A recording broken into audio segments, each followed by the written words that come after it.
Slovakia.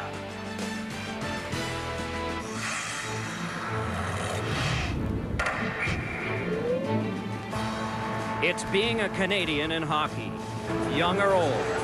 It's the weight of the nation going in the favor. Canada began play last night. A hard-fought victory against the United States. But tonight they play again and face the Slovaks, who will call on Minnesota Wild star Marian Gaborik to help lead the charge. It's World Cup hockey next on ESPN2. It's the electric Bell Center right in the heart of Montreal, Quebec, Canada, the Toyota World Cup of Hockey. What an atmosphere as tonight it's Team Canada against Team Slovakia.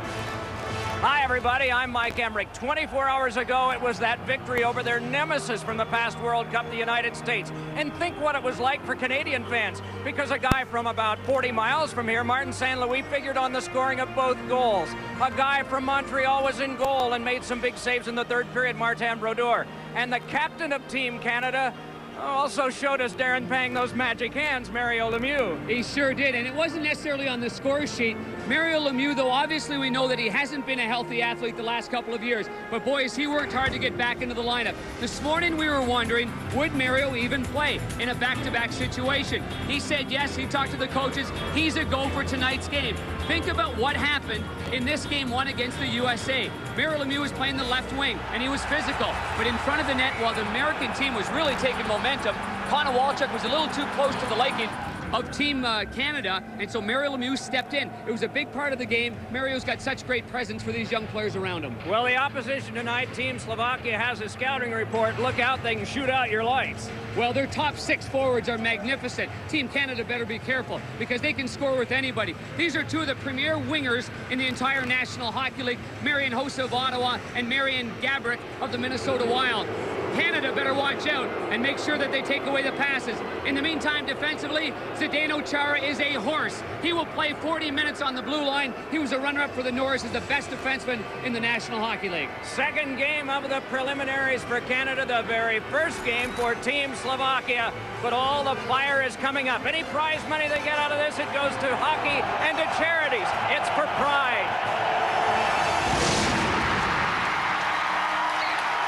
Of course, we're here, though, to talk a little hockey. And earlier today, we had a good one, Barry. Sweden sliding past the Czech Republic 4-3. Well, the Czechs for 20 minutes looked like they cared about this tournament, and they looked like one of the best teams in the world in the third period against the Swedes, but it was too little, too late. Sweden, the big win. And what about Canada? They beat U.S. 2-1. What about tonight's game? Got to be careful not to have a letdown against Slovakia after the big win against the United States last night. Darren mentioned about the great forwards Slovakia had. Marian Hossa is one guy Canadians have to control. He's a world-class forward, one of the best in the world. So that guy is paramount for Slovakia and paramount to Canada to stop him. And Canada can have to do it without Ed Jovanovski, who's now out with an injury, another Canadian defenseman down. Of course, though, Barry, they do have a pretty good goaltender in Martin Brodeur, a 3-time Stanley Cup winner, 2-time Vezina winner. Martin Brodeur has Canada undefeated so far. Can he keep it alive? We're going to head to Montreal for the answer with Darren Pang and Mike Emmerich. That's coming up after this break.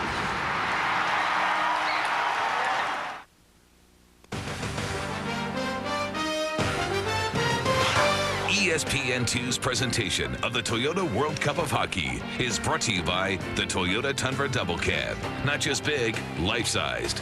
And the new Nike Air Max Shootout, only at Foot Locker. Do you think you could fill them?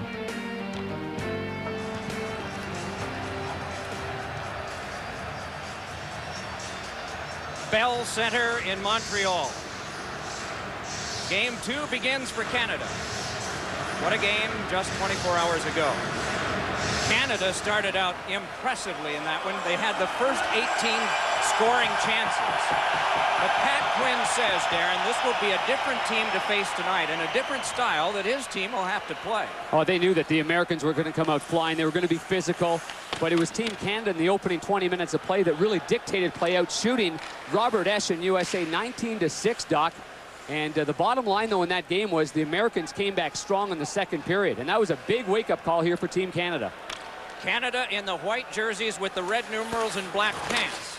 Last night, it was a gold uniform that really paid tribute to the very first Canadian Olympic gold medal winning team, the Winnipeg Falcons. But that was just for one night. Now the customary white and red uniforms are back. And I'm happy about that.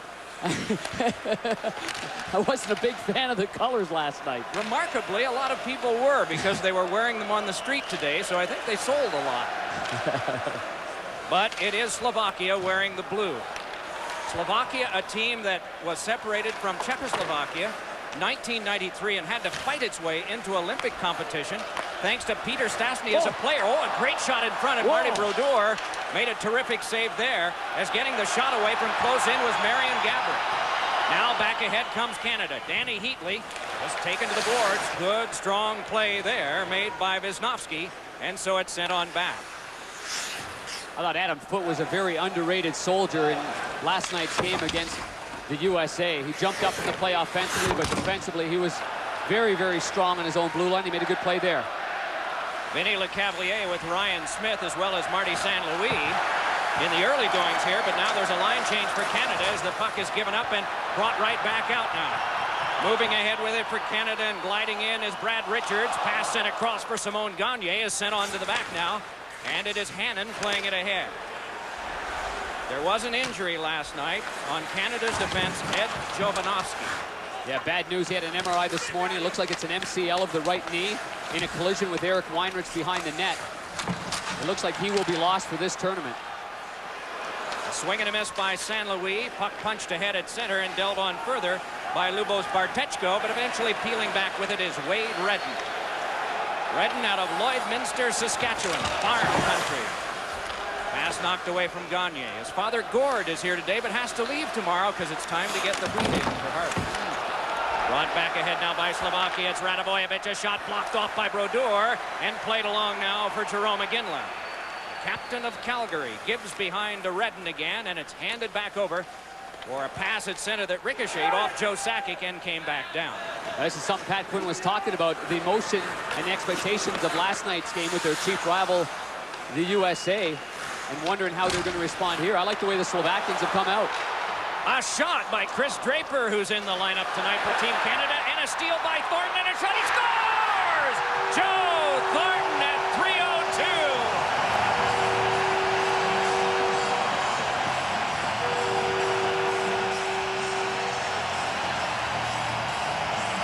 What a steal by Thornton. Catching Zdeno Chara off guard. Chara was trying to carry the puck. After this shot was blocked, Chara did a nice job there, but here he takes his time, and what a great play. Good pickpocket by Thornton. Then he sweeps in on the far side and goes, I believe, through the legs of the goaltender. And Stanya, in the first real shot on goal, maybe thinking that was going to go to the stick side, opened it up, and Joe Thornton did a great job of disguising that shot and pulling it back right between the legs. The first even strength goal for Canada in the tournament. They had 2 goals last night, both on power plays. And that also the first shot of the game for Canada. Rostislav Stanya is the goalkeeper for Slovakia tonight. Played 6 games for Washington last year. Here's Thornton turning. Most of the year was spent in Portland, Maine with American Hockey League team called the Pirates. Here's Thornton again, dealing one off a stick that popped loose. Had to be chipped along by Shane Doan, but then it's retrieved by Pavel Dimitra. And Dimitra accelerates right back out to center. You know, Thornton on that last shift, even after he scored the goal, Mike, he had a chance to shoot the puck again in a prime scoring area. He's such an unselfish player. He tried to dish it off, but he really gave up another good opportunity. I think if you score on this goalie early like this, you might as well go right at him, because he's really lacking in experience and this level of competition. Rushing ahead is Ladislav Nagy. Drops for Dimitra, and a shot deflected away. Rebound tucked out in front. Well watched by the Canadian defense and started ahead. Ryan Smith brings it up the wing. Dropped it on back for control there for a shot by Eric Brewer, his teammate in Edmonton. Now Smith again. Put it off the back of the cage, and twisting with it is Vinny Lecavalier. Then Smith, a centering pass. Dimitra cleared it away. Kept alive by Adam Foote of the Colorado Avalanche. Now Smith centers one off the goal and turned in on goal. Didn't appear to go on Stanya, but is kept alive by the Canadians anyway. This is Smith looking for Lecavalier out front, and he scores!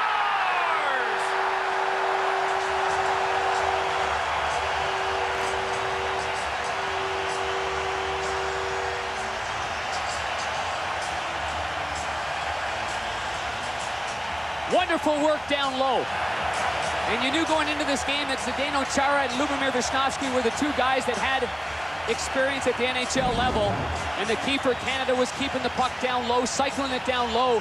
Ryan Smith doesn't have very much of a curve on his stick, so he's able to go to the backhand. I thought he had an excellent game behind the boards and along the wall last night against the USA. Cavalier also created a little bit of a havoc there to allow Ryan Smith to jump in on his backhand. Pavel Demitra was taking his man, and the defenseman was caught off guard. Here they come again. San Luis trickled one in on goal that is held by Stania with 4:50 gone in the first period and 2-0 Canada. 101 seconds apart, the goals by Thornton and Smith. And Zdeno Chara now, Doc, is going to take a minor penalty for roughing. It looked like he was trying to spark his club, get something going behind the net with Simon Gagne. Let's go back to the goal here that was scored by Ryan Smith. Now the Slovaks are really in trouble unless it's going to be evened up. See the way he got good inside position right there. It was Suchi, number 6, who's now with the Columbus Blue Jackets, that didn't get on the inside of Ryan Smith. And here's the deal about Stania, the goaltender. He either gets on a roll early and can win a game on his own, but he's been mired by a lack of consistency. And so far now, 2 chances, 2 goals against, both of them between his legs. So obviously, your team Canada right now, you're saying put the puck on net in every situation that you can. His first win was last November in Detroit against the Red Wings, 4-1 for Washington. So that consistency he had that night. And you were there. He got on a roll early in that game. He made some saves early. And I spoke to his former head coach, Bruce Cassidy, who's now an assistant coach with the Chicago Blackhawks, and he talked an awful lot about that. This is a great kid that works hard, but he's been unable to have a consistent manner at the top level. Iginla and Lemieux and Joe Sakic. LeCavalier to Iginla and then Lemieux. Sakic at one point. And the gun is loaded for a bullet that came from Wade Redden at the other point. What a pass by Lemieux, though. He's looking one way, and he knew that Wade Redden, a left-hand shot, was in prime position for a one-timer, and he put it right on the tape. For fans of the Buffalo Sabres and Ottawa Senators, will tell you that Miroslav Shatan is wearing 18, not 81. Marian Hossa is wearing 81, not 18. I think they did it for all of us. Yeah, absolutely. Sakic gives it across and then on back again. Joe Sakic, who had that wrist shot goal last night, hands on to Lemieux at his office. Sakic drive, deflected, it went just wide as it glanced off Absud on defense and is twisted back down the ice with 50 to go on the kill. Mario Lemieux is so dangerous on that left half boards. Being a right-hand shot, he's got his back towards the boards. He can play it down low. He can look to the center of the ice, or he can play it back to the point. It's too tough to defend against that.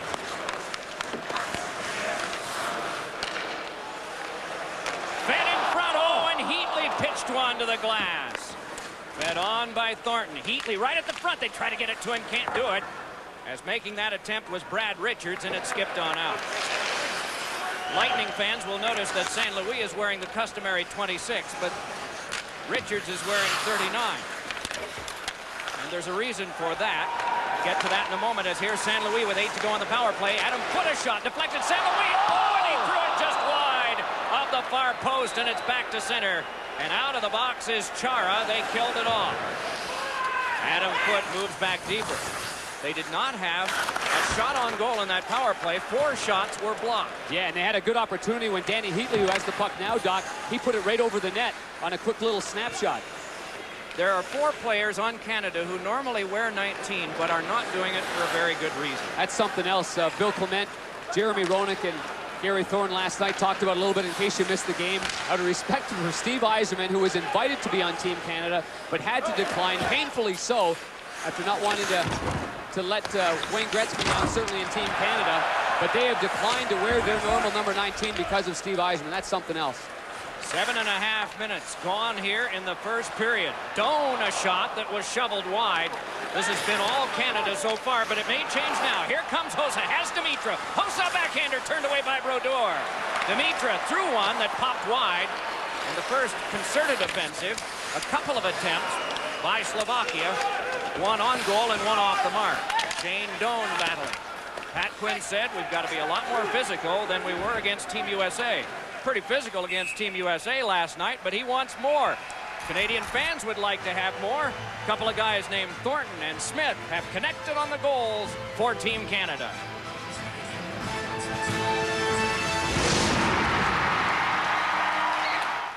Let's hear from the third man on our team, Joe Micheletti, downstairs. Joe. Doc, thanks very much. Wayne Gretzky told me this morning he was concerned about the emotional level of his team because of last night's game against the U.S. team.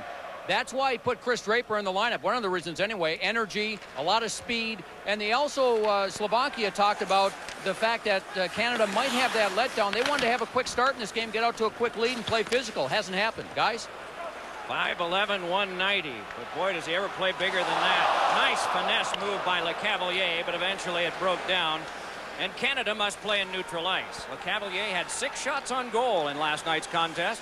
Flings one well wide this time. Ryan Smith with that. Work to the outside now by Heatley. Brought back ahead. Racing up the wing is Marian Gaborik. Big drive, and Brodeur with a pad stop. It is kept alive, though, by Joseph Stumple. Hands back on and a finesse move did not work.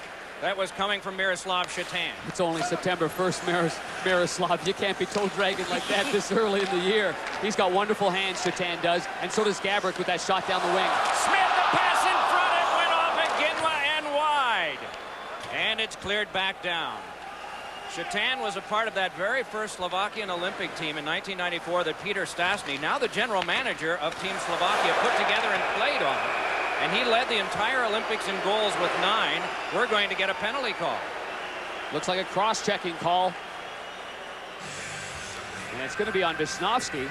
The fans here seem like they were reacting to a minor penalty on Team Canada. Well, that's not going to be the case. And, of course, the power play really jump-started Canada against the USA last night in that first period.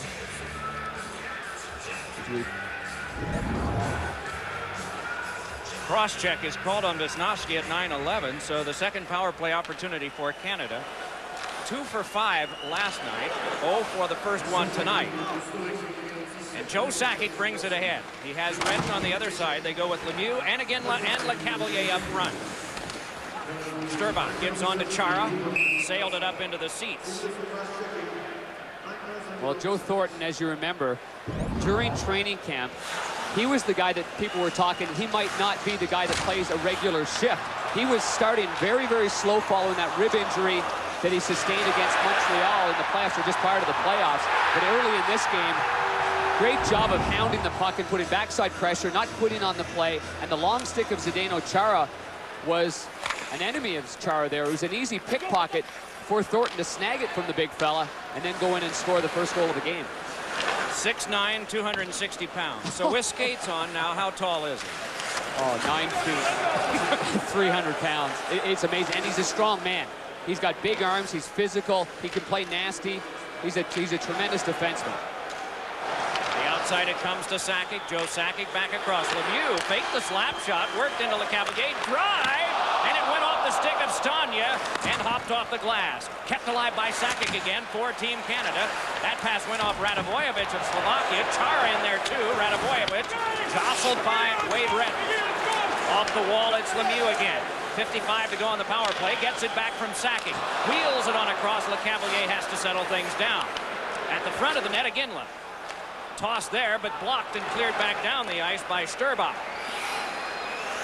So Mario Lemieux gets his first shot on goal of this tournament. Did not have one last night, but as Darren mentioned, he did have some penalty time in an interesting way, and in a way which I think the younger players on Team Canada took notice of. Well, and Mario said today that he's quite simply was the closest guy to Konowalchuk, and he watched Konowalchuk, who today said that actually Martin Brodeur was pulling him inside a little bit, so finally Konowalchuk gave him a little bit of shot. All the people in Canada here only saw Konowalchuk delivering and initiating. Here comes Opsut following up. Then on the wing is Orsog. Vladimir Orsog of the Nashville Predators tangles with Scott Niedermayer of Team Canada and New Jersey. And Niedermayer, the Norris Trophy winner for Best Defenseman, emerged with a pass out to center. Poked on back in.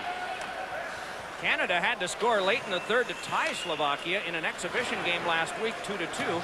And Stanya really earned this job by the basis of making 27 saves in that game. You're exactly right about that. Canada was the better team, and he made the better save. So often coaching staffs, they look at that and they say, well, if the magic was there once, it could be there again. Here's Gagne with a pass that ricocheted in front and is grabbed off and held by Stanya. There will not be any late game heroics necessary, at least at this point. Canada's been strong. Vincent Lecavalier grew up idolizing Mario Lemieux, and in training camp there were many times in which Lecavalier gave up a shot. He was so intimidated by the presence and wanting to make sure that Mario got the puck. Mario finally had to settle him down and say, just play your game. And that's what happens a lot with younger players. And now they're finding some chemistry. That was a terrific last sequence that they had in the offensive zone. Quick transition by Canada, but Big Zdeno Chara is patrolling, though Shane Doan came by. It'll be Chara again, and a bit of a log jam. Under 8 minutes to go, first period. 2 quick Canada goals, and they look for a third here. Adam Foote with a wrister that is hacked away to the corner by Richard Lintner. And flipped ahead, a little deflection on back out to center.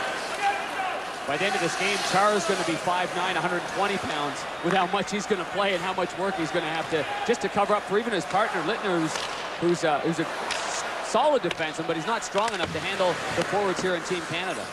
Is Canada intentionally trying to put it in Chara's corner? Yeah, absolutely. Get it behind him, make him turn around, make him face the glass, and make him go back and retrieve, and then you can take out the body. Absolutely. Well, Martin Sturbach tried to play it further, could not.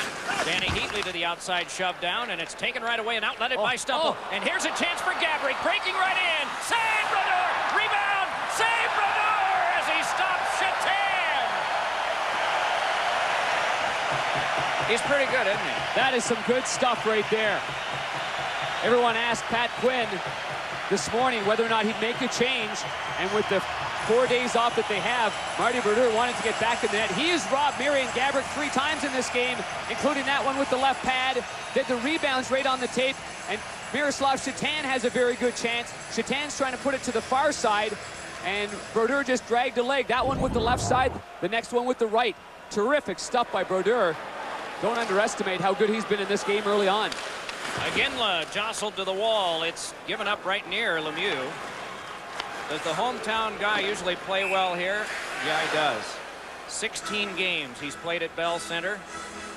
He has shut out the opposition 3 times, has won 9, and a 1.52 average. Unbelievable. Obviously great motivation coming back here to Montreal. But Marian Gaborik of the Minnesota Wild, obviously one of the great young players with 208 points in his first 295 NHL games. But this was at the very beginning when Gaborik had a chance and the puck just rolled over his stick. Every time Marian's been on the ice, he has been explosive, and he's the only guy right now that's causing havoc for Team Canada. Nice finesse move by Joe Sakic to get ahead. Fires it back in and waiting for it. Lobbing it back along again is Lemieux. Oh. And the stick is robbed from Sakic. The boards with some robbery. Lemieux jostled. Feeds it on back now. Drive! Oh, and Stanya got a piece of that shot that came rocketing toward the net from Hannon. Lemieux grabs and hands back off. Somik up with it there. Somik taking the boards by Lemieux. Puck hack to the corner. Along on the outside it comes to the circle, and it's in Team Canada's possession once again. Sakic moves ahead with it and lobs it back in, and it is called back for offside. 5:51 to go, first period. They came to see Lemieux play. He's played a lot. 21,273. Applaud him now.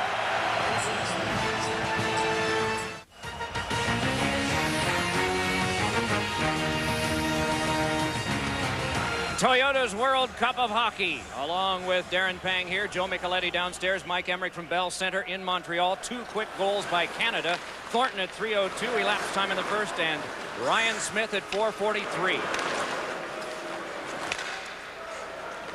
Brought ahead by Slovakia. Trying to get ahead was Orsog. Looked like he caught a stick up high. Here's Chara with it. Wrist shot, and that one is cut off by Radovojevic before it could bother Brodeur. Then Chara, a scorching shot that got the glass. Brodeur jostled into a little bit. Adam Foote taking a man to task for that. Whacked up the boards, but not out by Gagne. Radovojevic trickles it near Brodeur, and Adam Foote took over there. Lobbed it along, and it is lost to center by Richards, but coming by as St. Louis hands it to his Tampa Bay teammate. Gets it back again, and a drive is turned aside by Stanya. Clock has winked down to the last 5 minutes of this first period. Gagne couldn't get a shot away. Tap back ahead, and Branko Radovojevic brings it on and lobs it in for a shift change. Yeah, that's a good decision by Radovojevic because they were at the end of their shift, but a terrible dump in to allow Team Canada to regain control and break out easily. Draper dropped it in. Long it comes now to Thornton. Out in front to Draper. He fanned on it, but it's held and just dropped back in again by St. Louis. And it goes now for Thornton. Turned back to Shane Doan with it. Doan looks for Draper. Off the boards it comes to him, and it's swatted around behind again. More possession. Doan fanned on a shot. Twisting with it and lobbing it back out as Marian Hossa. Hossa tried to get further, could not. Bouncing around a lot now as Hossa walks it back in. Here is Hossa flipping a backhander that Brodeur was able to paddle away, and it's dealt back out to center. I'm not sure if he was trying to tap that off of Martin Brodeur on the short side or just played in front, maybe get a lucky bank off the defenseman. Set up for Nagy, given on for a forehander by Dimitra that rocketed back to him. It's swatted back in front and chased down by Nagy. Nagy had it punched along further, and a nice pass back ahead to Ryan Smith. Off LeCavalier's stick, though. Forced right back by Opsut, and Brodeur will come out to do what he loves to do, and that's handle the puck. If he's playing in the American League this year, which he'll not be the first 7 weeks, there'll be restrictions on that. Yes. Part of an experiment. Yeah, you're taking away a great strength of very few guys in the NHL, and I'm not sure I'm a big fan of that. Here's Heatley tying up back behind the net. LeCavalier comes along with that. Nearly half of the players in this entire tournament are American Hockey League graduates. That's amazing. Just a development league that has been the chief developer for NHL talent all the way back into the 40s. When Springfield and Hershey had teams like they do now. Yeah, it's too bad that players miss that development stage by jumping right to the NHL, and they don't kind of get it. It's imperative to spend time in the minor leagues. It's the news that you don't want to hear, and then usually as you look back on it, you say, well, that was a good time. I learned an awful lot. Boy, did I hear it a lot. Stanya was talking about his time in Portland today, very valuable. He credits his father, who was a former goalie in soccer, for helping him develop his talent. Who's the most valuable guy to you? Well, I think my father was in the early years, but in Slovakia, you just skate from ages 6 to 9. You don't pick up a stick. You don't play games until age 9. That's when he became a goalie. Flung away to the outside. Here's Chara back for a hurried shot into the glove of Brodeur, who hangs on with 2:19 in the first. 2-0 Canada. Joe Micheletti and Peter Stastny. Mike, thanks very much. Peter, your thoughts on the first period? Well, I'm pretty happy with the way we play. It just the score is a little different than I thought. You know, we slowed down Canadians. We play a lot better than USA played yesterday. We needed to give them little room, little time, and you know, to put the pressure on us, and we did that. We got some good scoring chances.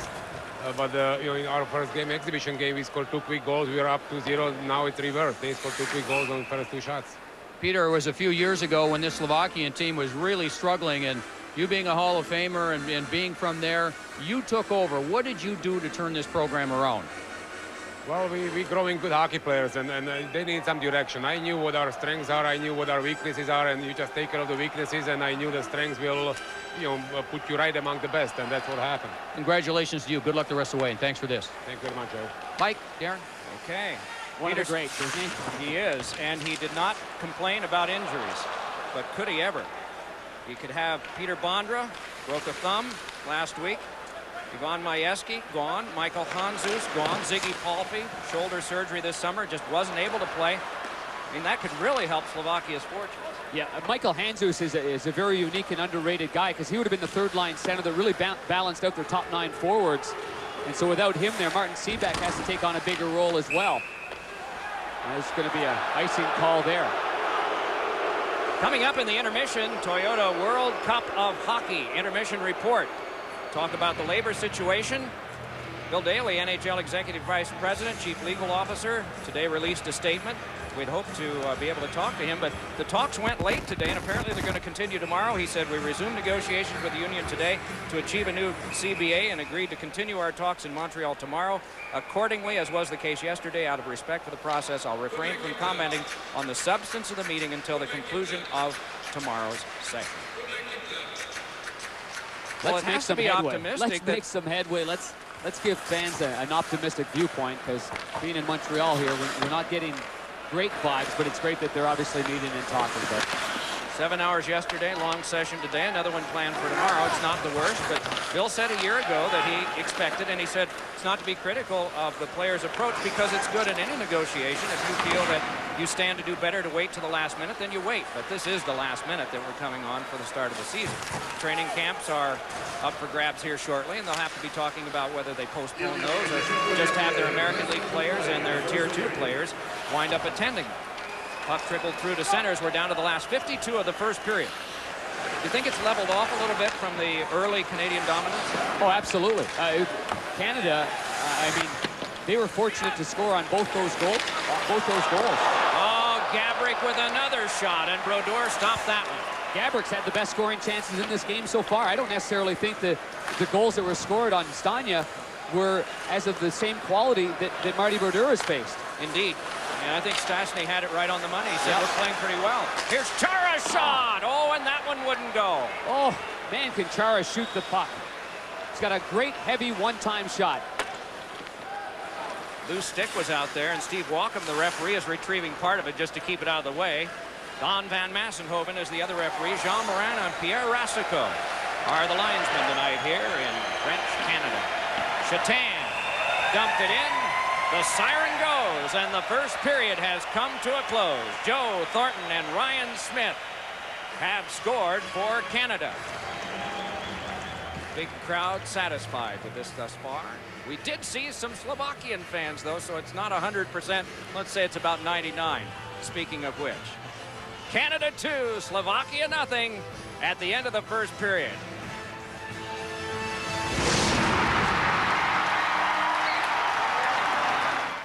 Interesting developments there. Interesting developments in Montreal as well. The past 2 days, the NHL and the NHLPA have been meeting extensively, long meetings. Here's Mike Emmerich.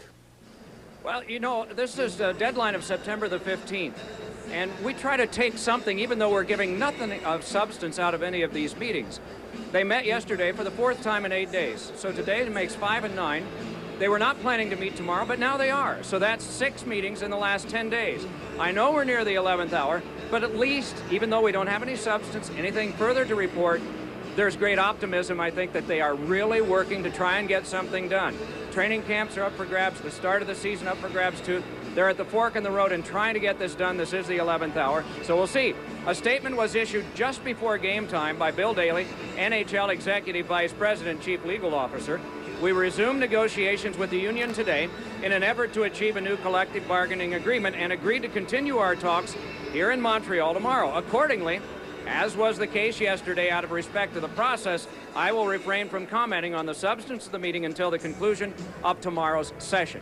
They have been very good at keeping from us anything about this. They don't want to jeopardize the process because maybe there might be a leak that would really wind up causing more trouble than the progress that they're hoping to achieve. So we're trusting that this will go on tomorrow.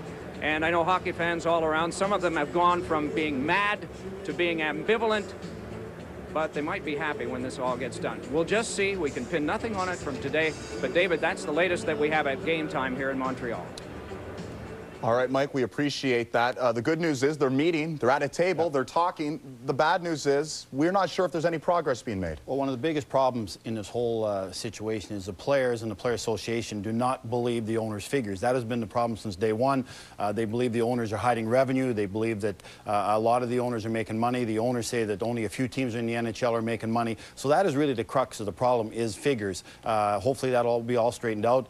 They're meeting, which is great. They're meeting for long periods, which is great. And hopefully they'll continue to meet for long periods, and we'll get this thing done by September 15th. But until they get over that major problem of the players not believing the owners, it's going to be tough to get an agreement. Time, Barry, has become an issue. 2 weeks today, the collective bargaining agreement, it's gone. It expires. Is there enough time? But I always go back to baseball because nothing was gloomer and blacker than baseball when they said that nothing will get done. We're going to miss the whole season a couple years ago. And bang, the last minute, I remember that the buses were packed to take the players away. They weren't going to play. Last minute, they got a deal done. So until there's an announcement that the season is not starting, I'm still optimistic that these two sides, they're smart men on both sides. They'll sit down and say the game cannot afford it right now. After the Canada Cup, things are going to be so positive. We're going to have a great hockey for 2 weeks. Let's get this deal done. Let's negotiate in good faith, the two sides. Let's meet in the middle so the owners can make money, the players' salaries continue to go up, and the great game of hockey will continue to play. Barry, if this is the last hockey we're seeing in a little while, thank goodness it is fantastic hockey. Canada right now a 2-0 lead on Slovakia. Big Joe Thornton and Ryan Smith doing a number for Canada. Martin Brodeur shutting the door. More from the World Cup of Hockey next. Welcome back to the Toyota Intermission Report. Barry Melrose, David Amber. We did have a game earlier today from Stockholm. Sweden, Czech Republic. Czech Republic, 8 straight losses at the Canada Cup / World Cup, looking to break off that streak this afternoon. And early on, it didn't look good. Henrik Zetterberg right there, the big goal. Sweden on top, 4-0. Well, then the Czechs decided to play in the third period. That's the one positive thing if you're a Czech fan. They dominated the third period, outshot the Swedes badly, had the puck most of the period, had great scoring chances. The good players, Jágr, I thought, had a good game. Elias scored a goal. Tellqvist looks like he might be the goaltender of the Swedish team right now. He played good in the third period late in the game. Czech Republic 3 goals in the third, but not enough. Sweden hangs on. They win 4-3, 4 different goal scorers for them. Sweden right now a perfect 2-0, Barry. Are they the team to beat?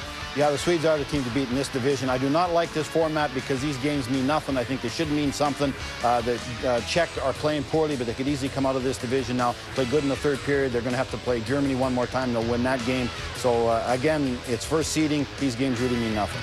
9 straight losses for the Czech Republic in the World Cup. My goodness. Slovakia, they also had troubles back in '96. They were 0-3, and right now they're down 2-0 to Canada.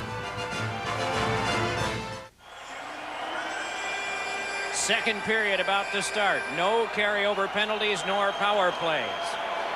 Well, Slovakia, Darren, with 15 minutes to talk it over, has to realize they played a pretty good first period, and they had some tremendous chances on Marty Brodeur. Absolutely. Just couldn't score. That has happened before. Yeah, the one guy in particular, I mean, Marian Gaborik came in that first period to play, and he was sprung loose with some great passes. Ahead now with it is Shane Doan with a shot that is deflected into Stana.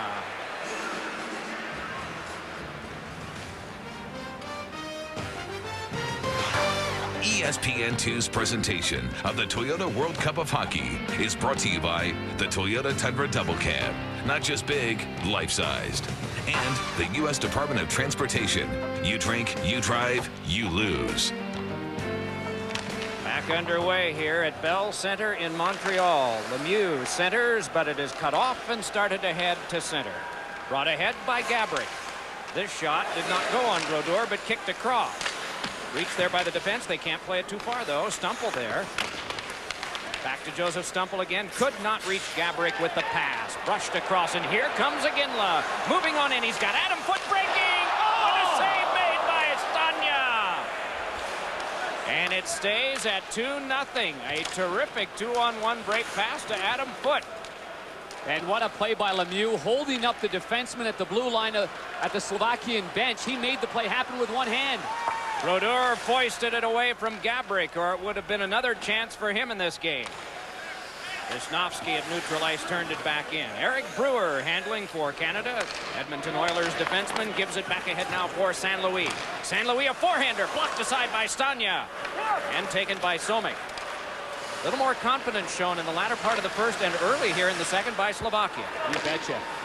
Well, you remember that Seaback was a fourth-line forward for Tampa Bay in the finals and became a prominent role player for them, going up against his teammate in the MVP, Martin St. Louis.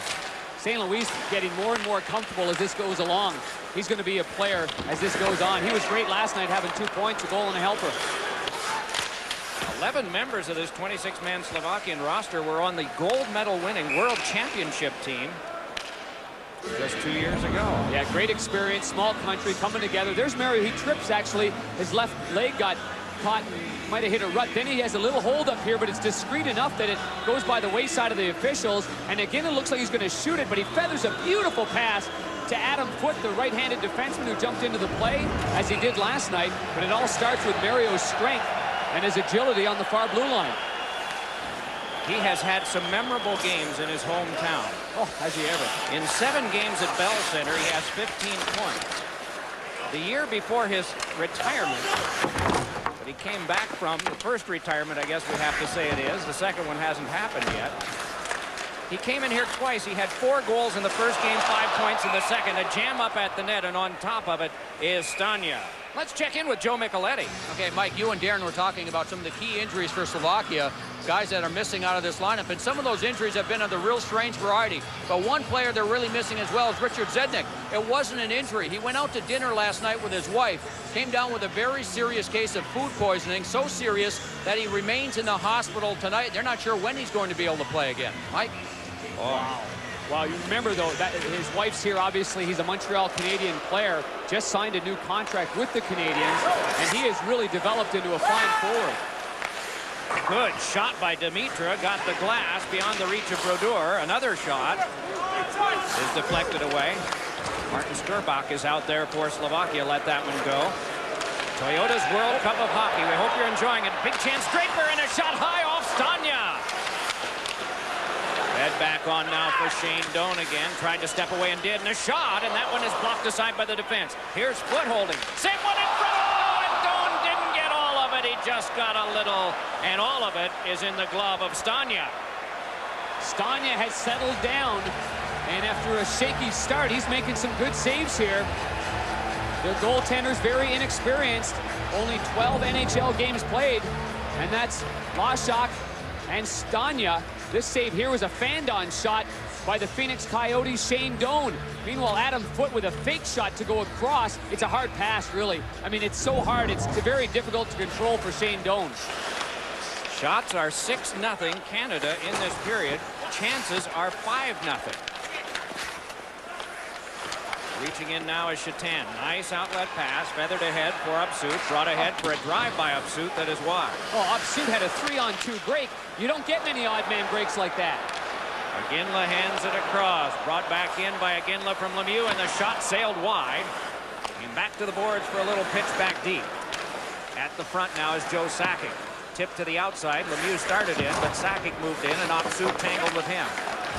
Close quarters it goes from Lemieux to Sakic again. Another one of the normal night teams that has passed it up in honor of Steve Yzerman for this tournament, wearing number 91, Joe Sakic.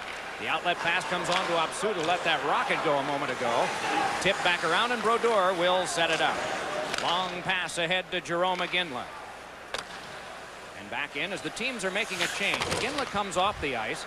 Out now are Brad Richards at one of the forward positions and St. Louis at another, and he makes a nice steal, moves in, pass across, score! Simon Gagne! And it's 3-0 Canada.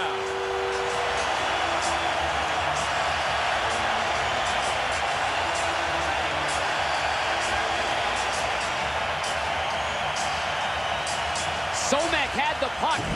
He plays for the Philadelphia Flyers. He had a stutter step, and then the puck stuck on him, it looked like, and it slowed down. Martin St. Louis followed it up, and then he makes a pass that deflects off the shaft of the stick of the defenseman, Chara, and then ends up right on the tape right there on the backhand of Simon Gagne, who easily redirects that beyond the glove side of the goaltender, Stania. One mistake in neutral ice. 2 quick passes, and it's in the net. Here is St. Louis again with 3 points in the tournament, figuring on 3 of the 5 Team Canada goals. Puck comes back over to Orsog, who starts it out for Slovakia, and then it kicked back in. Scott Niedermayer on defense for Canada. Nudges it ahead, and Richards charges on. Moving it across now for Gagne. Gagne fed it back. Got it back once again. Looks to the front where St. Louis is waiting, but it was canceled away from him by Sturbach and back to center. Great chemistry between Brad Richards, the 5th youngest Conn Smythe Trophy winner that was a non-goaltender. He won it playing for the Tampa Bay Lightning this year. He and Marty St. Louis, they're dynamic. Here's Richards. Down to the ice he went. Play continues. Some booing by the Canada fans, who have had only cheering to do tonight. Well, Slovakian has yet to have a power play in this game. It is played ahead now to Dimitra. Dimitra with a shot, and Brodeur turned it away, and the rebound was sent wide. Sturbach loses, though, to Ryan Smith. Tangles with Dimitra. Escaping now is Nagy. Could not get it to Hossa, and then eventually did. 2 aside on the wall. 5.5 gone here in the second period. Canada leading 3-0. St. Louis and Richards, the assist on Gagne's goal at 4:07. Well, penalty coming up. It's going to be on Brewer. He used his stick to dump Nagy of the Phoenix Coyotes and Team Slovakia. And the referee was right there, Doc. I mean, right there. Brewer was sour at Nagy's persistence, and he used his stick and just jabbed it right behind his leg and dumped him. So this will be the first power play. It's going to happen right here. Whoop. Just enough to knock him off balance and shift his momentum.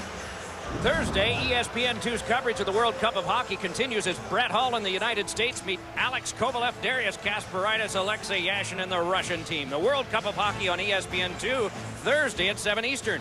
For more information, log on to ESPN.com. Do you know that Keith Tkachuk and Darius Kasparaitis had a fight in an exhibition game this fall? Getting ready for this? It was one of 2 fights in the game. Looked like Keith wanted a lot more last night, too, didn't it? Yeah. Yeah, I'm sure you mentioned Brett. I'm sure that Brett was disappointed in the way that he played and the way that the Team USA played at the beginning of that hockey game. But give them credit. Boy, did they get back on track, and did they play a real solid final 40 minutes.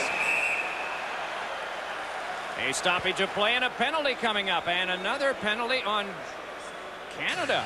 Gaborik was down, got up slowly to his feet.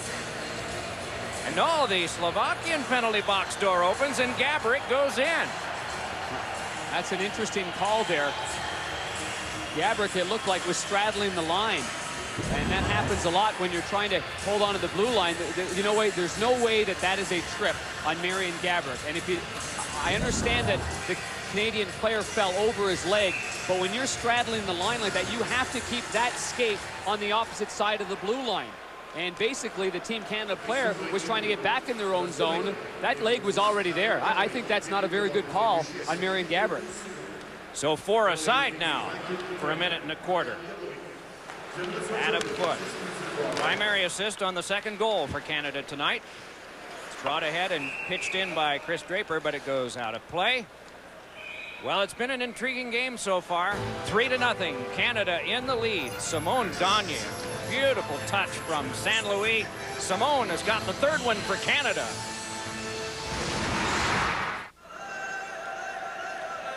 NHL Commissioner Gary Bettman looking on here.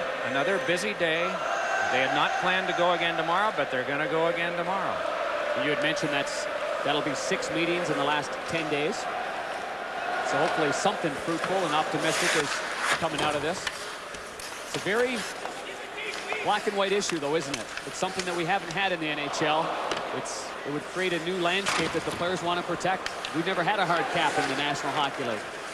So it's not like it's a gray issue here, unless they can make it gray.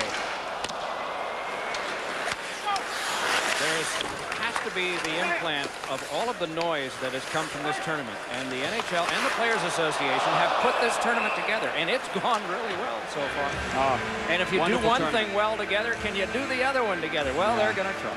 Well, let's hope that this stimulates that conversation and that the fans really enjoy this hockey and miss the game of hockey. This is that last chance one right off the noggin of Stania, right off the lid. Richards had that shot. The puck was bouncing a little bit right there. It was just inside, and he had to rearrange his hands a little bit, so it looked like it fluttered off the toe of his blade. Was that with intent, as Roman Cechmanek often does? Did he just gong that away himself? No, I don't think so. I think the way he was positioned, he was already set. Roman Cechmanek, yeah, he just uses his head like a soccer player, but that one there I think was uncontrollable. Chances in the game in the first period, Canada 10, already in the second, and we're not even halfway through it, 9. 8 seconds from now, power play will be coming up. On the long now for Joseph Stumple. Out of the box is Brewer. Team Canada on the man advantage. It is a short one, only 27 seconds. Taken by Brad Richards. Got it on to Iginla. With all the scoring talent, and all of the speed. It's a very young Canada team, the youngest one of the 8 in the tournament. Pitch back along again, and it's chipped further, but kept by Iginla. Iginla flipped it across, and it careens back to center. Wade Redden hunts it down. To the last 5 of the man advantage. Just given right up to Slovakia and clear. Yeah, I think he was looking for Mario Lemieux to come across the blue line a little bit and try to hurry up that pass. 9 chances, 9 shots, only 1 for Slovakia. Backhander is turned aside by Wisnowski, who was skating by his cage. On to center and floated back, and Jerome Iginla is there, but he's surrounded by blue, red, and white. Now it's brought on by Sakic. Fed one in front, and Iginla got the heel of his stick on it, and that's all. Brewer is shot, and that one went wide. Played along by Lemieux. Feathered further toward Iginla. Oh, good play. Wisnowski got in the way of him and just took it over and flung it back out. What a strong play by Wisnowski, too. It's not easy to get Jerome Iginla off balance, separate him from the puck like that. Wisnowski, 4 years with the Los Angeles Kings. If we get a settlement shortly, they'll look forward to a 5th one with it. Here is a pass out now by Chara. Fought back ahead for a pass across that's tipped away from Somek. Chip back ahead, and Danny Heatley moves in. He's got a man breaking Smith. Heatley crosses and shoots. Oh, it saves Stanya, and a rebound trickled wide. Boy, Stanya's getting better as this game goes on. Fed onto the back. Here's Adam Foote with it. Shooting, and that one kicked aside. Right back to Foote again. Saves Stanya. Rebound scramble, and emerging with it behind is Seabach. Boy, another strong defensive play. We had talked about earlier Canada unleashing shots, and 4 of them on the power play were taken. They were all blocked, did not even get to Stanya. Well, we know Adam Foote is known as a defensive warrior, but he's been good offensively in this game. Here's Orsog feeding one back that is eaten up by Brodeur. Only the 2nd shot on goal of the period for Slovakia, and nearly half the period is over. Well, the score would be different if not for Martin Brodeur on Marian Gaborik. And so if you've missed part of this game, it's not like the Slovakian team hasn't had their chances. Marian Gaborik early was in front of the net and just fanned on it. Then he had a good hard shot, then sprung loose with a brilliant pass up the middle, and a wonderful save by Martin Brodeur when the score was 2-1. Then again, Brodeur was equal to the task. When you're a goalie of Brodeur's caliber, you know which players are on the ice. You know what color the tape of their stick is. I mean, you know when Marian Gaborik has that puck. There's going to be a minor penalty in front of the net. Good pressure by the Slovakian team. Offensive zone penalty on Slovakia, and so Canada will go to the power play again midway here in the 2nd period. Never good penalty in the offensive zone like that when you've got pressure like the Slovakians did. I think the other thing about, well, we'll get to that in a second here, about Marty Brodeur we wanted to mention, other than the quick paddle that he had there. Yeah, it was a good save, and the rebound was off to the side, and Scotty Hannon, who replaced Ed Jovanovski, was there for the puck. And so Vladimir Orzog of the Nashville Predators put his stick around the hip, just enough to pull him down. Marty Brodeur walked in the door this morning, even though he didn't go on the ice. With Team Canada, they played last night, so he was resting, and he had the customary big smile on his face. Just a miserable person. Isn't that something? His demeanor is something that we're seeing a lot in the National Hockey League. Goaltenders have changed. They're not as quirky as they once were, that's for sure. Go ahead. Is that it? Okay, I thought you were going to elaborate. I thought you'd add something there. Well, here is San Luis setting up shop on the power play. They work it to the outside. Canada wanting to go 4-0, but the shot was dubbed by Sakic, and so he'll go back. But, I mean, you think of how intense goaltenders have been. You can't talk to them. You can't touch their equipment. You know, you can't go near them. Tony Esposito was a great example of that. And then you've got Marty Brodeur. He'll talk to you between periods. He'll engage in any kind of conversation. In fact, he initiates most of it. Oh, good hit there. Meanwhile, the shot by Sturbach is deflected away, and it's punched along by Redden. Remember one story of a goaltender that for 2 weeks lived on Maalox. Just couldn't keep any other kind of food going. It was Maalox. I don't know how he survived. Lived from one game to the next, and it was either water or Maalox. Yeah, isn't it? I'm sure they appreciate the plug. Yeah. Here is Lemieux, close quarters to Iginla, and fired back around. And this was 4 games and 5 nights they were playing at that time. Oh. Up with this now is Lemieux. 23 seconds to go power play. Sets up shop by giving back to Niedermeyer. Brad Richards. Iginla standing in front of the goaltender. No one near him right now. To the outside, the pass didn't get through. Good job there by Sturbach. Meanwhile, kept by Lemieux. 8 seconds left, power play. Iginla taken to the wall with effectiveness by Sturbach. Sent to the outside to Richards. Right back again and turning is LeCavalier. Right at the side of the net, it did not go over. Animatedly waving his arms is Steve Walkham. It was 3-0. It was almost 4-0, except for Stanya. 3-0 Canada.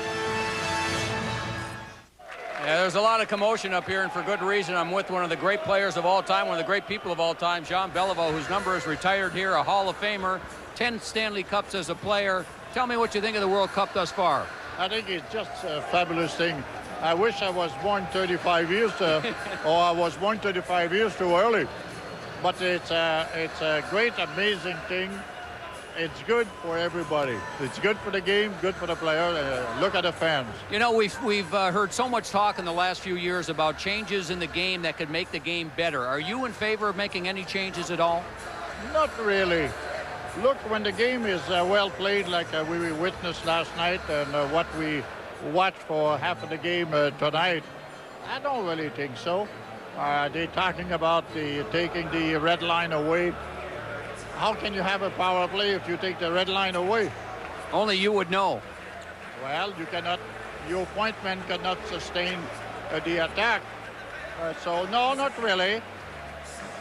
Maybe if the ice surface was a little wider, maybe, because today the average size is much bigger. I'd be only average today, and we could skate.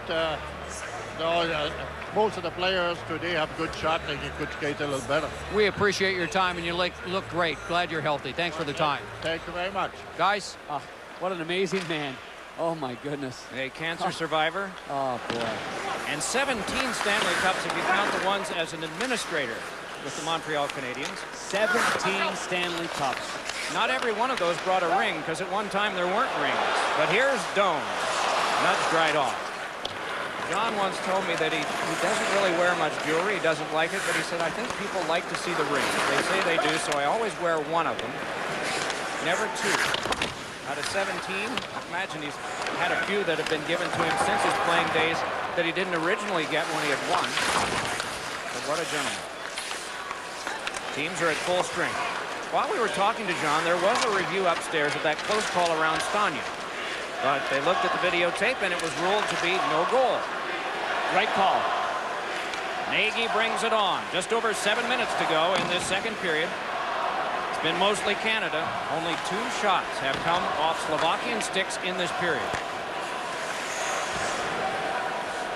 Worldwide rankings since 2002, the most successful team in all of the world tournaments, and of course this would be considered in it too when the results come in. Canada #1, Sweden #2, and Slovakia #3. That's in the last 3 years. And the major Slovakian teams have been coached by Jan Filt, the man who is in charge of the Slovakian team tonight. Laid on for Iginla, chipped on back for Lemieux, sent it cross now to Foot. Adam Foot scaled it back in. Canada's backside pressure is one of the most one of their best assets in this game. They're coming back hard on the back check, and they're causing a lot of turnovers that way. Quick with the stick was Stanya there. Here comes Iginla moving in. Able to emerge with it. Little jamming by Sakic at the front, and Jerome Iginla flipped one across that's just directed away. Thought he might have something with Lemieux parked to the left side of the net, but it didn't get there. Floated on now for a drive. Oh, and a remarkable save by Brodeur on a top shelf attempt by Chatin. The Montreal guy comes up big in his hometown again, and they like it here. 3-0 in favor of the home team here in the second period. It's a part of their heritage. They grow up with this sport. They invented this sport. It's a roller coaster of emotion every night. The expectations in Canada, if you play, are very high. But so far, through a game and a half here, they have delivered. A 2-1 win over the United States last night, and doing a tremendous job on Slovakia tonight, leading 3-0 and holding them down offensively. That's Slovakia's main strength, was their offense. Darren talked about it at the beginning of our program tonight. The defense is not regarded as strong despite Chara's presence, and their goalkeeping is not terribly experienced, which is a curse that a lot of teams in this World Cup have. Centering pass is kicked aside by Ryan Smith. Punched along further by Bartechko. Jostles in the corner. Somek moved to the net there. A penalty is coming up, and it will be against Team Canada. So Slovakia, with 5¼ minutes to go in the second, will have another power play. That's what Slovakia has to do, is get the puck down low and start cycling, getting the Canadian defenseman turning around. And it looks like it's LeCavalier who came back in support of Pat Quinn's Canadian team, and he got caught with a slash. Let's go back to the great glove save by Martin Brodeur. And it was on Miroslav Chatin right here, the left-hand shot, trying to go high to the glove side on the far side after the puck bounced right over the stick of Iginla. And this is a wonderful save. I mean, that's the thing about Marty Brodeur, is he will give you a whole lot of different looks. He won't just do one thing and play the percentages. He's got great hands. The first power play for Slovakia was only 31 seconds before a penalty turned that into a 4-on-4. Here's Big Char at the back, and a shot, and Brodeur found it. It was knocked down and cleared away, and so they'll have to retrieve. And well, the wall is up, isn't it? Yeah, Doc. In last night's game against USA, Pat Quinn talked an awful lot about all the traffic that was in front of Marty Brodeur, thinking the U.S. took a lot of liberties. Although Marty, again, casually said, I didn't think it was too bad. I've been watching in front of the paint here, and Slovakia's not getting in his kitchen too much. Following a successful 2003 campaign, quarterback Alex Smith and the Utah Utes look to start this season with a win against Dennis Franchione's Texas A&M Aggie team. College football primetime presented by Cooper Tires Thursday at 7:30 Eastern on ESPN. Texas A&M Utah is also available in high definition on ESPN HD. Call your cable operator, DirecTV, or the Dish Network today. For more information, log on to ESPN.com. Beginning this weekend, hockey helmets are not the only ones. College football gets going. You like Michigan this year? I do. You do, huh? You are biased. I'm biased. I'm a Fighting Illini fan, being from Wheaton, Illinois now. Good luck. Gaborik, a backhander, and that one ricocheted wide. To the outside they work it. That's Shatan. Still plenty of time on the power play, going for the first goal tonight. Shatan, a shot, save Brodeur, rebound, hop back over for Gagne, and Gagne cannot clear, but got help from Richards to do it. Gaborik stays out there, why not? Wisnowski out there too, has to help out. Boy, good work done by Shane Doan. Wisnowski able to scatter a pass ahead that's brought back on by Shatan. Shatan sized up by Eric Brewer. Then to Dimitra.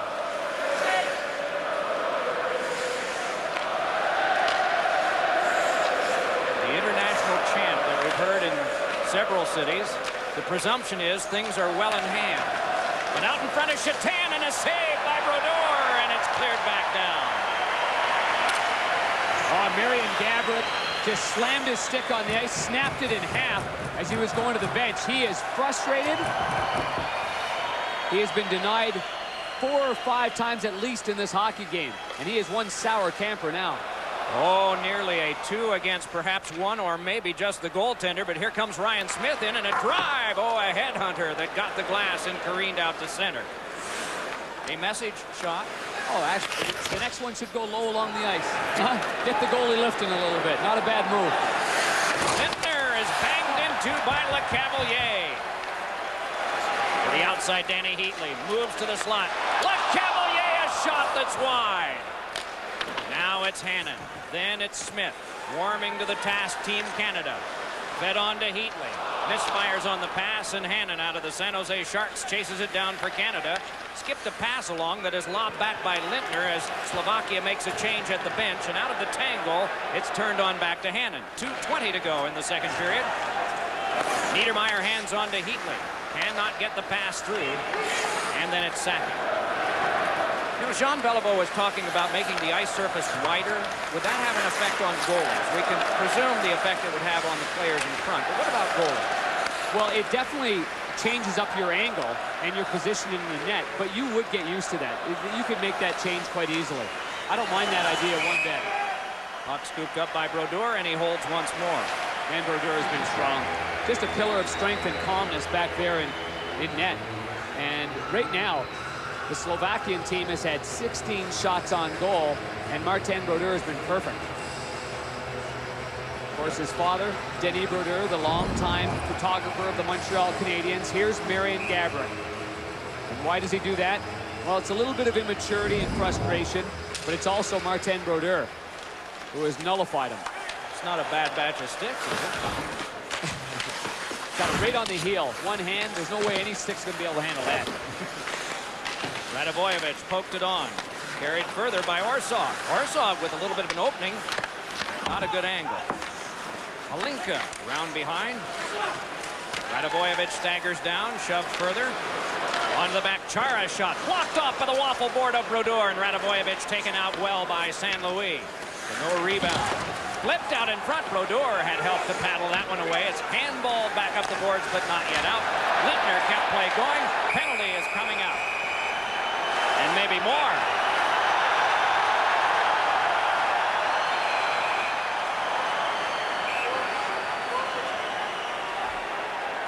It's Halinka's helmet that's on the ice in front of Martin Brodeur. Chara jumps in there. Now the faceoff will be outside because the two defensemen of Slovakia have moved into the scrum. Otherwise, the faceoff would be inside and to the right of Martin Brodeur. Now it'll be the outside. The only penalty that I'm looking at right now is Halinka of the Slovakian team, a high-sticking minor. But it's Halinka's helmet that's actually off as a result of the scrum in front of the net. Halinka, 31, one of the late additions to this team. They've had several injuries, but he has played his entire career in Europe. Most of the players on this team are NHLers. He's an exception. Well, here's Halinka in front of the net right here. And Marty's actually got his stick. See, Marty had lost his stick, so he'd actually had grabbed the shaft, the bottom part where the blade is, of the stick of Halinka.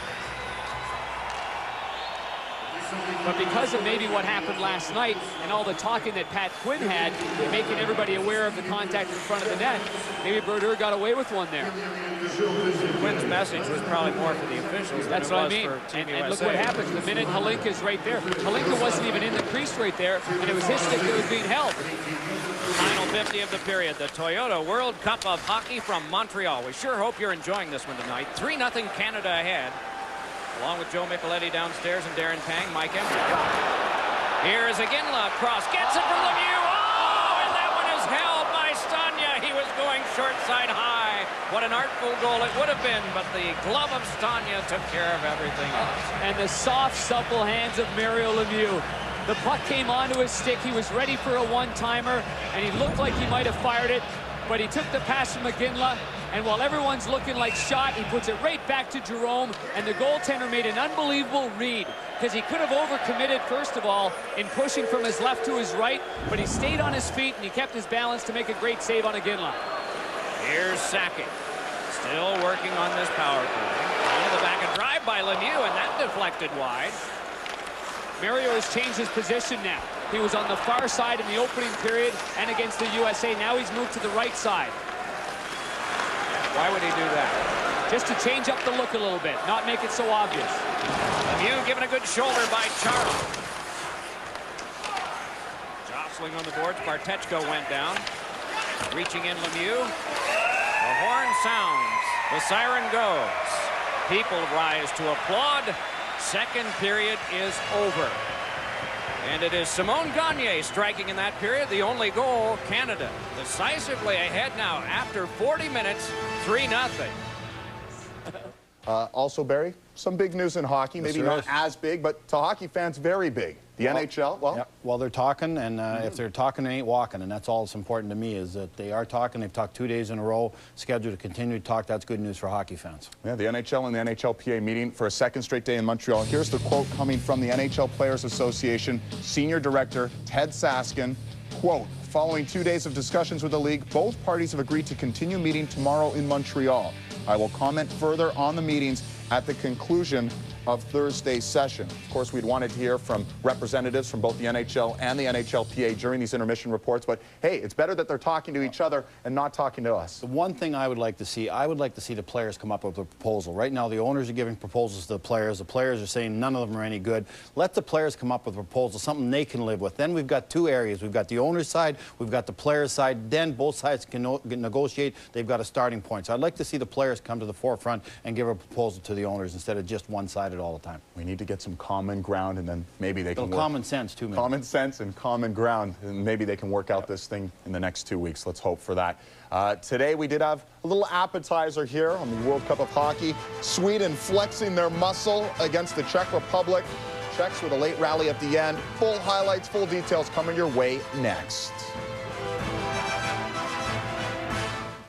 Welcome back to the Toyota Intermission Report. Barry Melrose, David Amber, Joe Thornton, Ryan Smith, Simon Gagne giving Canada a 3-0 lead. The young guy scoring, but maybe it's another guy leading the way. Well, I'll tell you, David, I'm going to be honest with you. I thought maybe Mario Lemieux was only picked to this team as a symbolic gesture to a great player whose best years are behind him. I didn't know how big a factor he was going to be in the World Cup, but I'll tell you, I'm eating crow. The last 2 games, this guy has changed the way he plays. He's grinding, he's winning physical battles, and yet with his talent, when he gets the puck, he can still make a beautiful play like we saw to Iginla. He's changed the way one-way play in order to help this team win. He's a leader. When Mario's out there hitting, grinding, winning physical battles, how can some of those young guys on the bench not get pumped up and go out there and play the best hockey they've played? Inspirational leader right now for Canada. I'm very, very impressed with the way he's played and how hard he's playing. He's throwing his body around. 6'4", 230. He can afford to throw his body around. 38-year-old, definitely back from injury.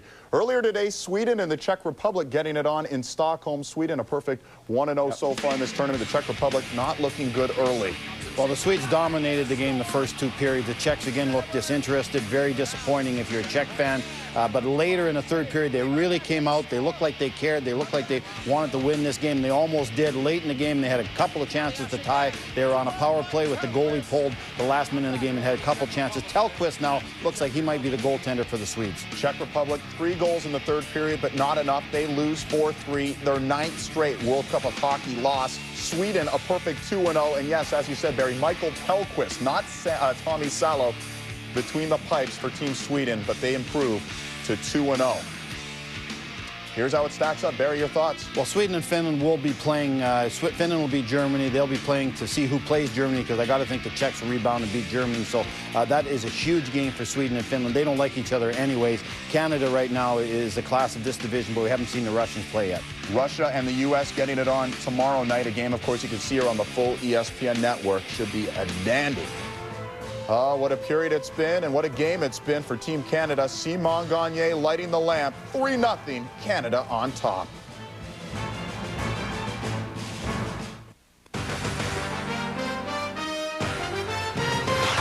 ESPN2's presentation of the Toyota World Cup of Hockey is brought to you by the Toyota Tundra Double Cab. Not just big, life-sized.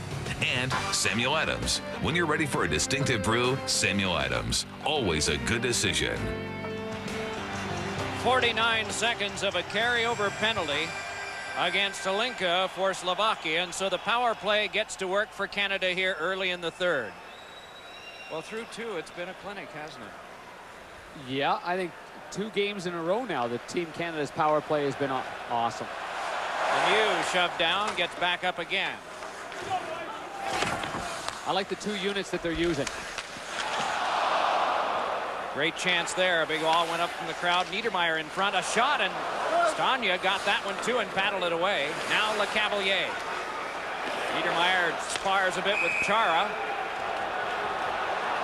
Are both coming off. Looks like Chara's the one getting the lecture from Don Van Massenhoven, but Niedermeyer will go too.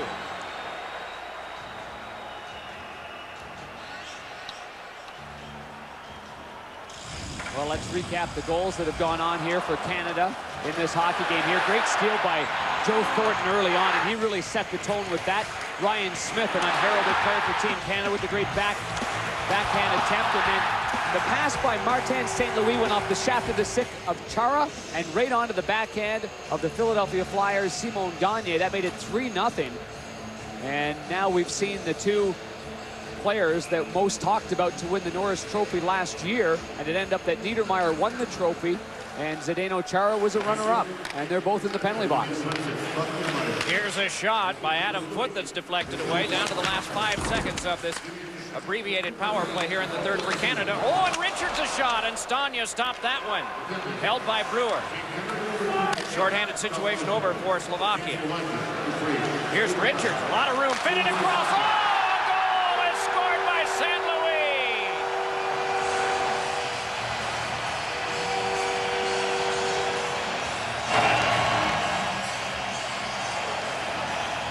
What vision by Brad Richards.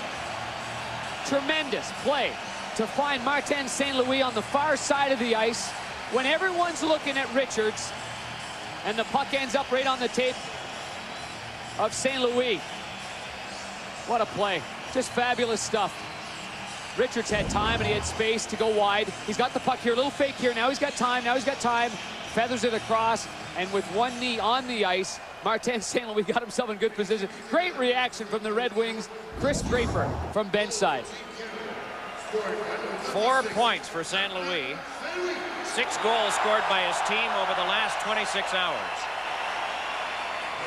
He joined Team Canada, which uses the locker room that the Montreal Canadiens normally have, and that's with all the pictures and the plaques and the slogans that have gone back through 80 years of Montreal Canadiens history.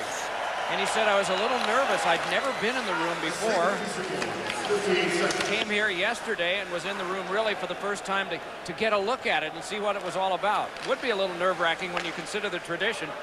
It sure has bothered him a lot, hasn't it? Man, I remember the first time as a reporter going in there in that locker room and talking to Patrick Waugh in the old Montreal form, and it's just so phenomenal. I bet you could compare it to a golfer going to St. Andrews for the first time and walking the hallowed grounds there. But like a guy like Martin St. Louis being there and looking around, and just probably an overwhelming and such a humbling experience to be there.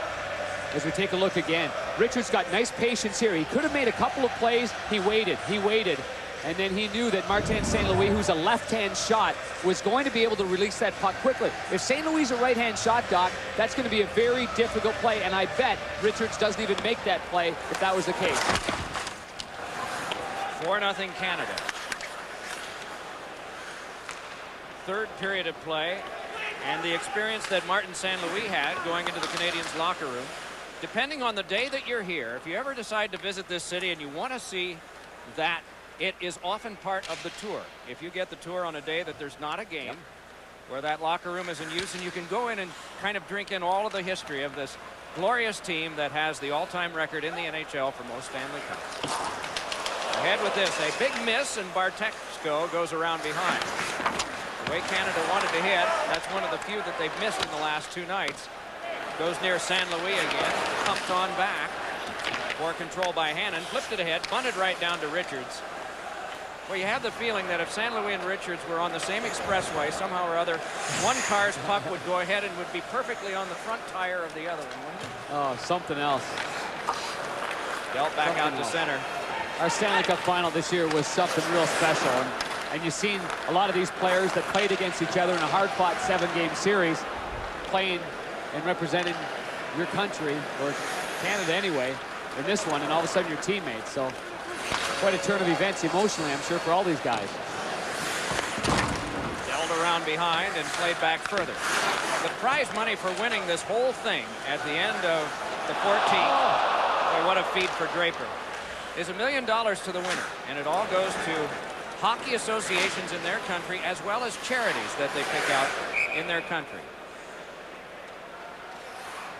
There's not a lot of... Let's check in with Joe Micheletti downstairs. Mike, thanks very much. Kevin Lowe's the general manager of the Edmonton Oilers and one of the architects, along with his good buddy Wayne Gretzky, of this Canadian team. Give me your thoughts on the way your team's played thus far. You got to be happy, aren't you? Yeah, we are, Joey. We were a little concerned that the guys might be a little tired after last night's game against the U.S., but they responded pretty well. We're throwing 4 lines and 6 deep pretty regularly, and I think we got enough energy to get this one.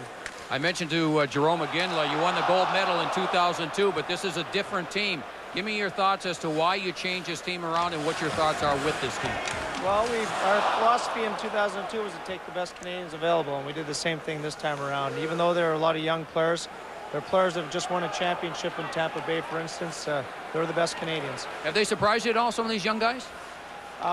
In a way, because they're so young, but the fact that they won a Stanley Cup championship, it shouldn't surprise me, because it takes that grit and intensity and savvy to win a cup. You know that. Good to be with you, Kevin. Appreciate your time. Good luck. Thanks, John. Guys.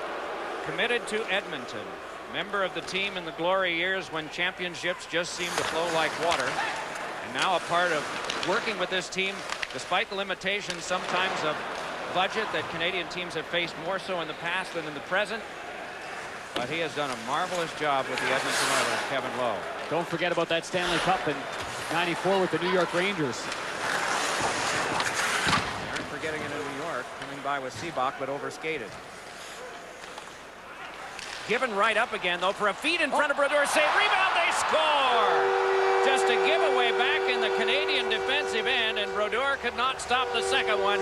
And so Slovakia has gotten on the board for the first time. Seabach came in and picked up the loose change. Martin Brodeur was leaning one way.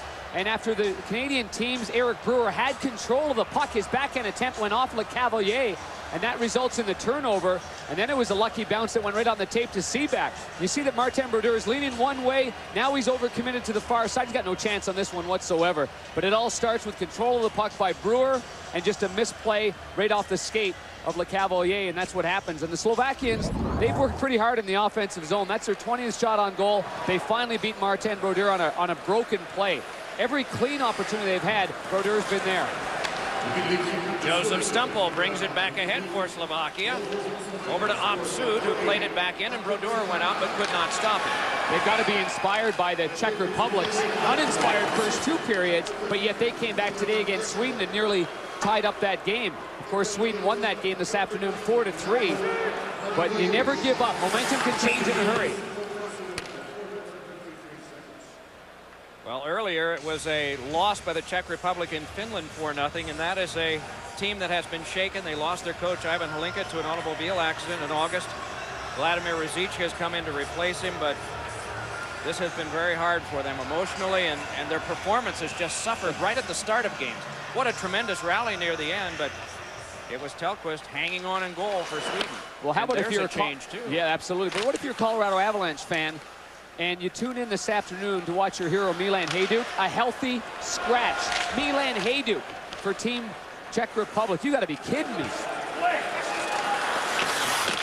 This was a team that really stubbed its toe in '96 in the last World Cup, losing a huge game in Germany to Germany 7-1, and did not even get to make the trip over. Here's Brewer in, and a save made by Stania. Oh, he had Martin St. Louis coming down the pipe too. St. Louis was looking for the pass, and I don't think Brewer saw him.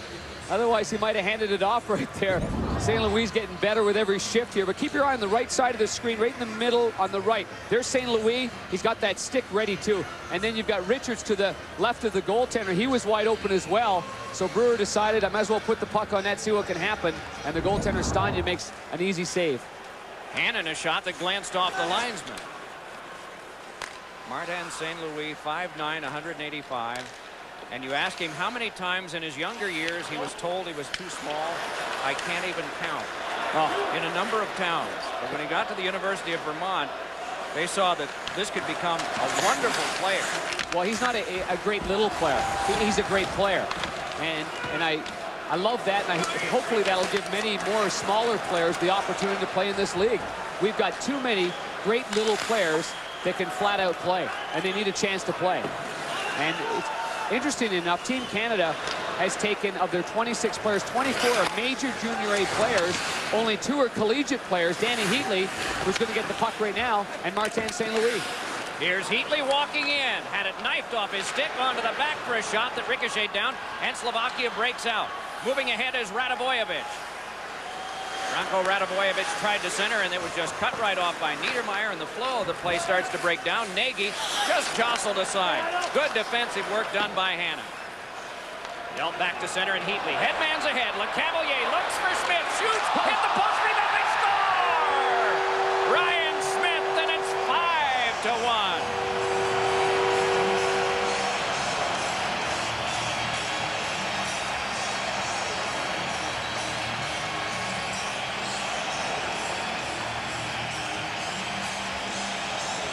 LeCavalier on the right side is a left-hand shot. Tried to go to the far side, and that shot rang right off the post. And then the rebound was right on the tape to Ryan Smith. Smith's got 2 goals in this game. None easier than that one right there.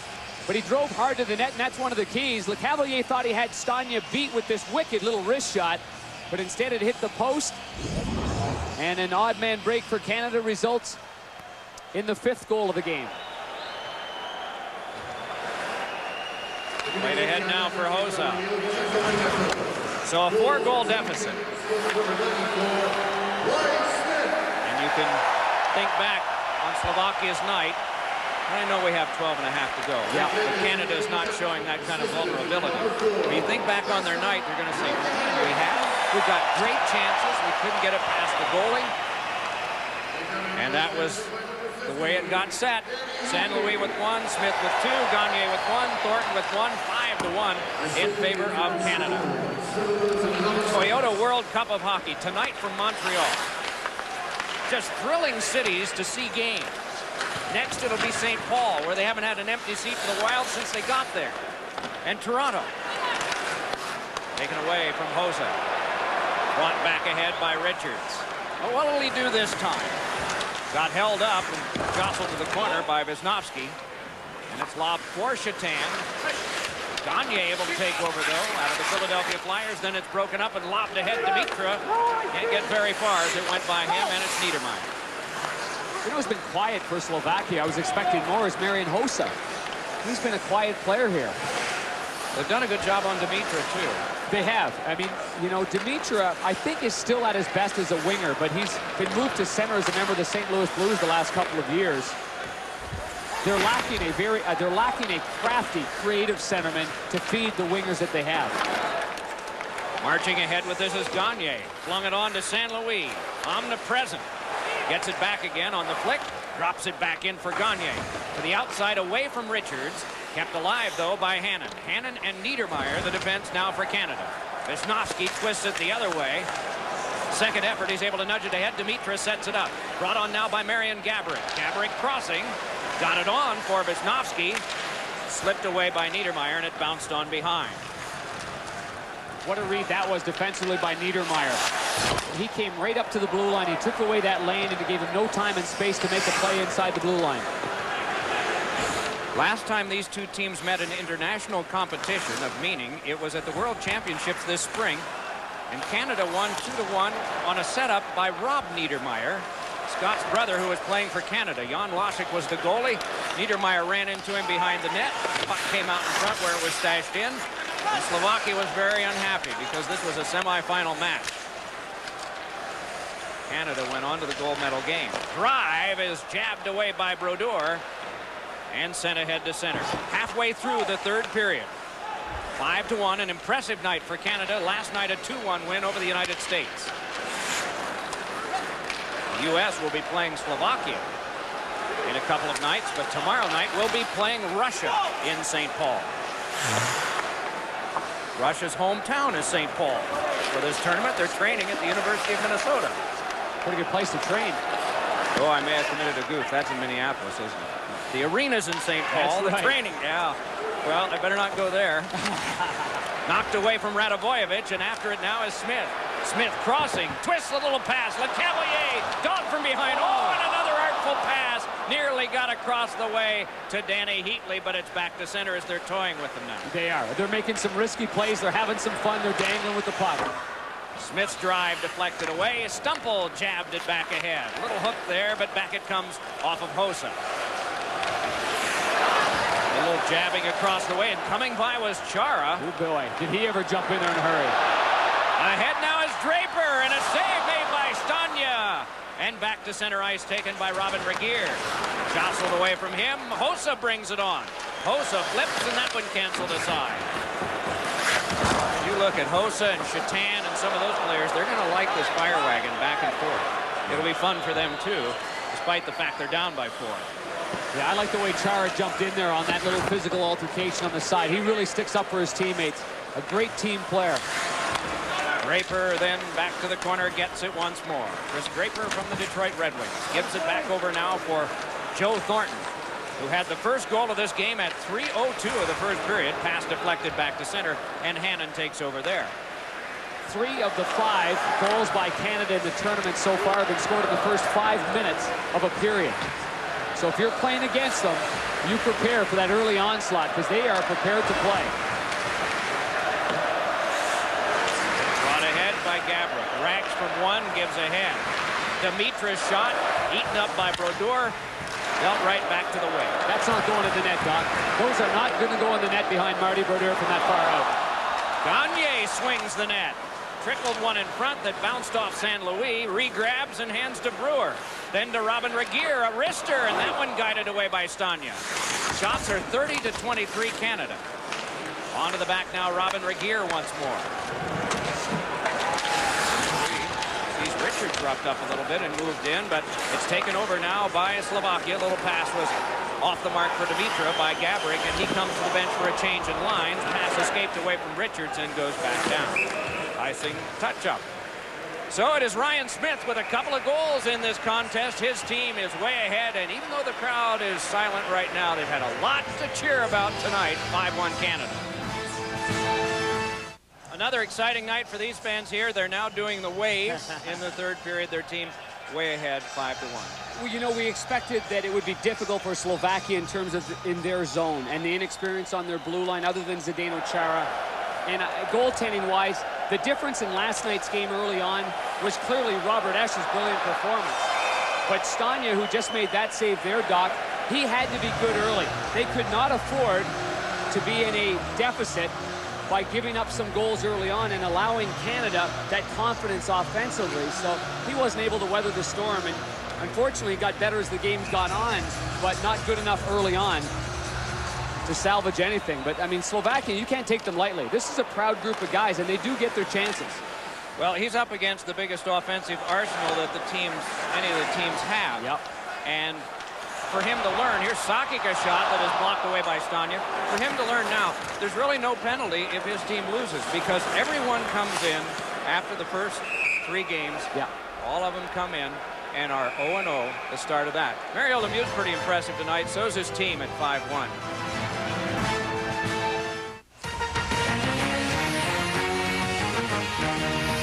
The Toyota World Cup of Hockey. Thrilling times over these next 10 days. 8 nations are involved, playing in 2 4-team divisions. In Europe, 2 semifinalists will emerge at the end of the 10 days. September 10th from Sweden, Finland, Czech Republic, and Germany. 2 will come from the North American games, the 4 teams in that division. 2 of them you see tonight here in Slovakia and Canada, as well as the U.S. and Russia.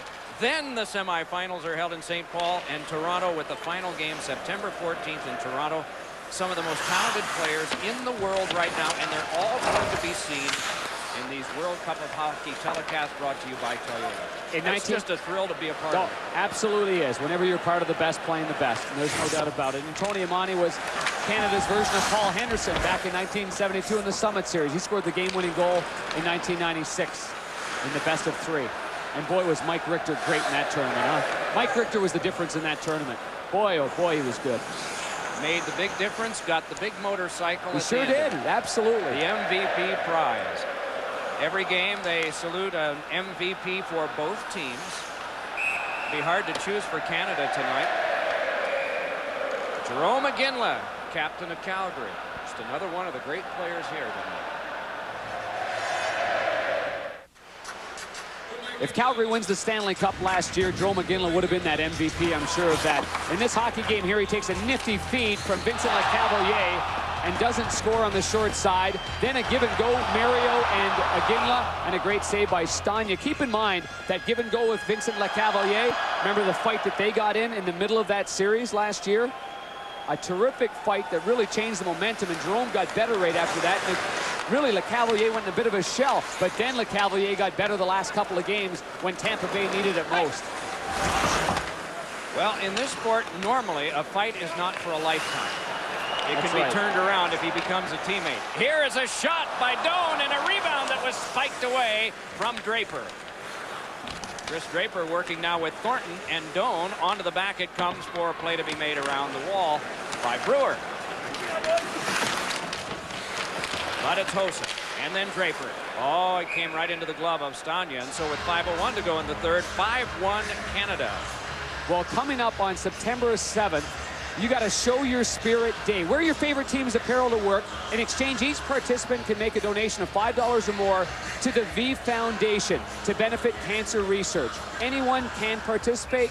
Log on to jimmyv.org, the Jimmy V Foundation. I just came back from the tournament in Cary, North Carolina. What a wonderful event. Our own John Saunders and Stuart Scott there as well, and Trey Wingo, and a fantastic event that raised millions and millions of dollars to battle cancer. So never give up. Never, ever give up. Right, Doc? It's true. As you well know, buddy. Yeah, 13 years now.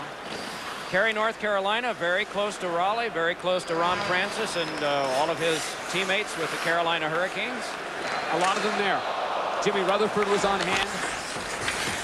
Fantastic event, really wonderful. Laid around behind for control by Suchi. Gabrick who has had some wonderful chances in this game, but just could not bury them early. Might have helped his team's fate in the contest. They trail in this one by 4 with just over 4 minutes to go. Turned right back over to Lemieux.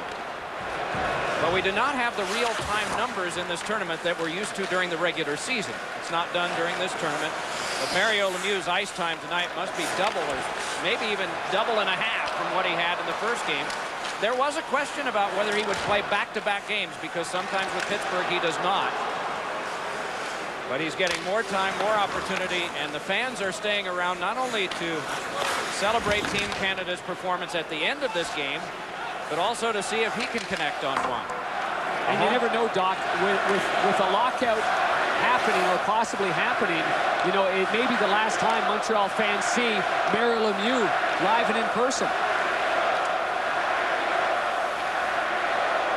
The chant is Mario. There you go. Great stuff. Woo! Laid back in by Lemieux, who stays out.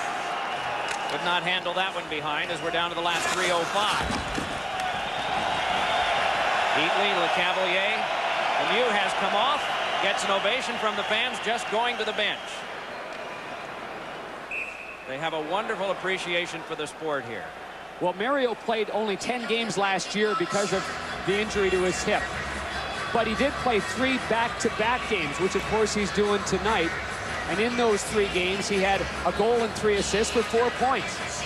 So obviously all the great work that he has done with his training staff and T.R. Goodman out of Los Angeles, out of Venice, at the pro camp that he has gone to, has it ever paid off? And I talked to TR today. Doc, I know the guys were talking about it last night and how much work that Mario put into it. He's planning on going back there right after the World Cup. My goodness. I mean, so it's not just for hockey. It's to keep that body of his in great shape. And they've done a lot of great work. T.R. Goodman has been so impressed just with the great humility that Mario has shown there and working with everybody. 38 years of age, has come through Hodgkin's lymphoma, hip surgery, and the headaches of owning a team and saving it in Pittsburgh. Here's Hossa. Shot went off the wallet of the man in front of the net, Stumple, and kicked back out.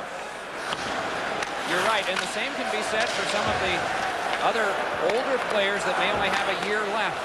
If nothing gets solved, this may be their last performance, because it's only speculative how long they will go if the season is only half saved or if it doesn't come along at all. What a shame that would be. 1:50 to go. Adam Foote takes over for Canada's defense. Then Dimitra. Such responsive crowds that we see. We always see that in Montreal. Even if the home team is not on one of its good years, they come charged up to cheer. It was that way in Quebec City, too. Yep, sure was. Well, we talked about Mario early on in this game and talked about what he did in the game last night against USA.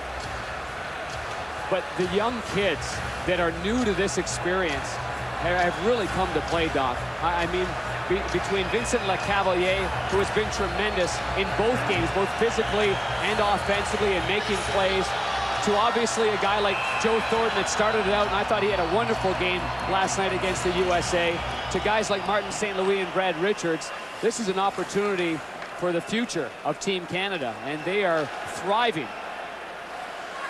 Here's Heatley, there's Smith. Oh, he had a hat trick at the end of his stick, but Stania reacted well. Gaborik could not pick his way through the defense. Good follow-up, though, by Dimitra. Final minute of play in this contest. And we're going to get a penalty call against Canada. So a power play for Slovakia near the end here. We mentioned Marty Brodeur's goals against average as a player in this arena is about a 152. It will come down with this performance unless something happens in the last 57 to change that. I don't imagine it's going to go down at all.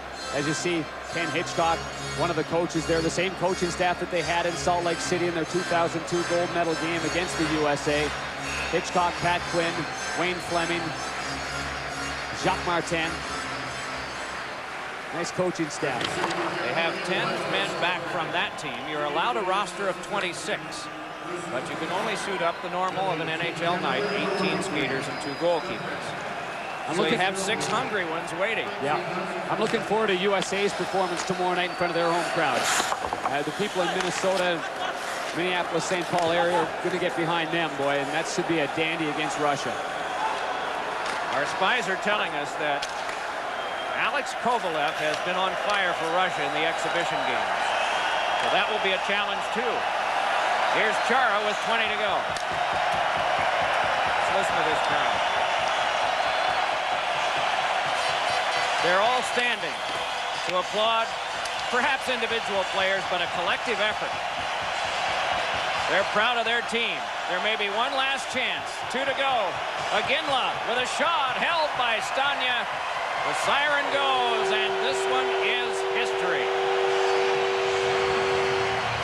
Wonderful and expected performance by Team Canada following the momentum of a tough one last night in the win against the U.S. And for Martin Brodeur, he was the difference early on, robbing Marian Gaborik amongst others. And the Slovakian team and their inexperience inside their own blue line just not good enough to handle Team Canada. Final score in the game.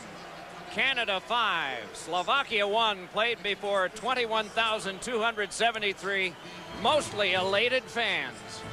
Wayne Gretzky, who put the team together, liked what he saw tonight too. The U.S. and Russia coming up tomorrow night, 7 Eastern, 4 Pacific, as the Toyota World Cup of Hockey continues. A night of anger and emotion on the part of Slovakia. Celebration and emotion on the part of Ryan Smith, who almost had 3. Big night in Montreal for the Canadians. 5-1 from Montreal. Good night all. Canada simply dominating in this one, 5-1 final. Barry Melrose, David Amber, a big story for Canada at least.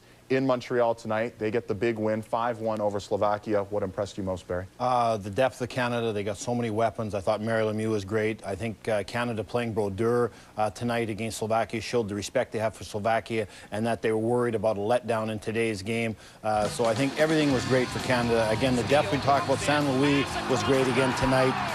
Gagne showed great hands. There's just so many weapons. If you make a mistake against Canada, it ends up on someone's stick that can score a goal. Richards, great vision there to San Luis. Men are in front of the net. Men are finishing checks. Defensemen jumping into the play. I thought Adam Foote had a great game defensively and offensively. Ryan Smith got 2 goals. Could have had 3 goals. Could have had 4 goals. Just too many weapons for the great Canadian team. Too much depth for the Canadian team. Too many things that the other teams don't have. Canada's got 3 goalies. That would be the first goalie probably for 5 of the 8 teams in this tournament.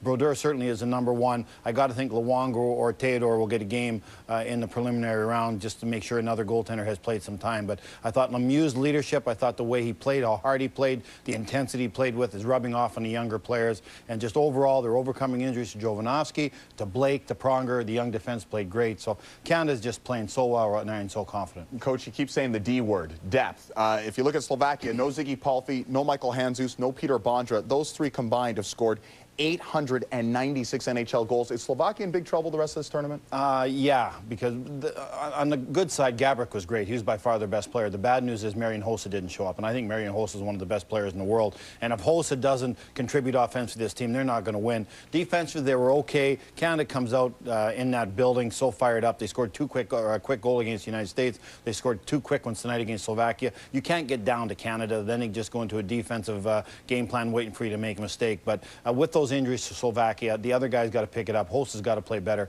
or this team won't win a game. Barry, home ice advantage has meant everything so far in the World Cup of Hockey. Home team's a perfect 5-0 now. Canada 2-0, Sweden 2-0, Finland 1-0. Well, the big game coming up in that division is Sweden and Finland, because that will be for first place overall in Finland to see who plays the Germany team, which will probably finish last. Swedes and Finns hate each other anyway, so I expect that to be one of the best games of the preliminary round.